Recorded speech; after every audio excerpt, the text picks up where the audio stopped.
अभी सवाल हो रहा था पप्पू यादव का। देखिए, कांग्रेस में कई धाराएं एक साथ बहती है, बीजेपी में भी बहती थी, लेकिन 2-3 लोग इतने पावरफुल हो गए कि ये सब दब गया। ऐसा नहीं कि बाद में निकलेगा, नहीं निकलेगा, अपने समय पर वो भी निकलेगा। गैंग ऑफ 4 बोलते थे दिल्ली में, हम लोग जानते ही हैं इस बात को।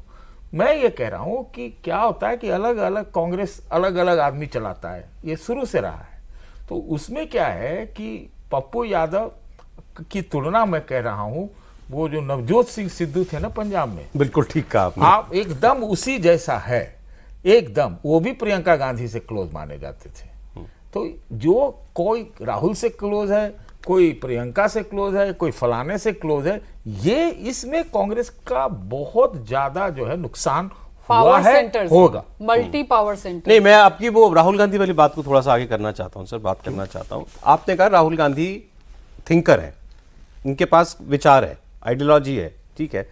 फिर आपने कहा वो शायद पार्टी चलाने के लिए ठीक नहीं है आदमी, लेकिन फिर फैसले पार्टी के सब आप ही करते हो, पार्टी तो वही चला रहे हैं। नहीं, देखिए, एक होता है दबंगई से फैसला करना, बात समझिए। और आप ये मत समझिएगा मैं उनका कोई समर्थक वर्धक हूँ, बिल्कुल नहीं हूँ। लेकिन राहुल गांधी डेमोक्रेटिक आदमी है बहुत। डेमोक्रेटिक वे में आप हमसे बातचीत कर रहे हैं, तो अभी यहाँ पर हम लोग बात कर पा रहे हैं, ये डेमोक्रेटिक प्रोसेस का पार्ट है। नहीं तो आप बोलते रहिए ना, आपको कौन मना करे, आप चैनल पर बोलते रहिए, आपको कोई रोक नहीं पाएगा ना।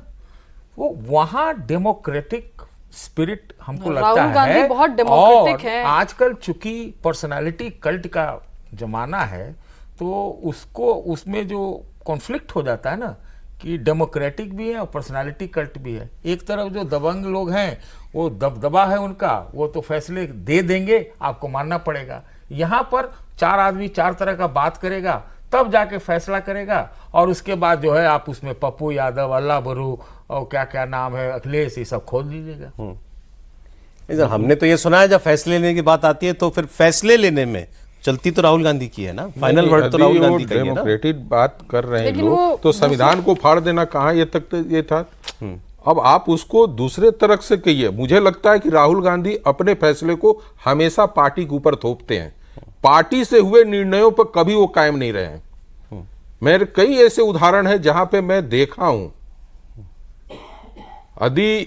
मैंने अहमद पटेल ऐसा आदमी को हाथ जोड़ते हुए कृष्ण के सामने खड़ा देखा हूं कि आप ये काम मत कीजिए, और इसके गवाह कौन थे?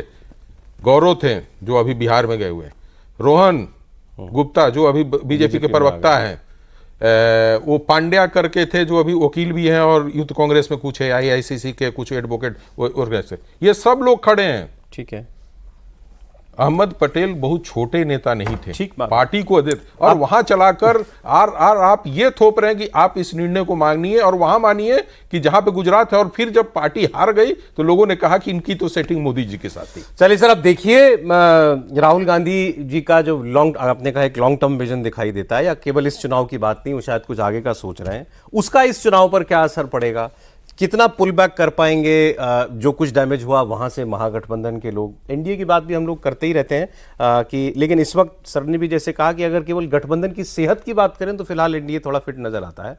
अब देखिए कल की प्रेस कॉन्फ्रेंस में जो होगा महागठबंधन की, उस पर बहुत कुछ निर्भर होगा, क्या मैसेजिंग होती है, कैसा माहौल होता है और कैसी बातें होती हैं। तो सर फिर बात करेंगे।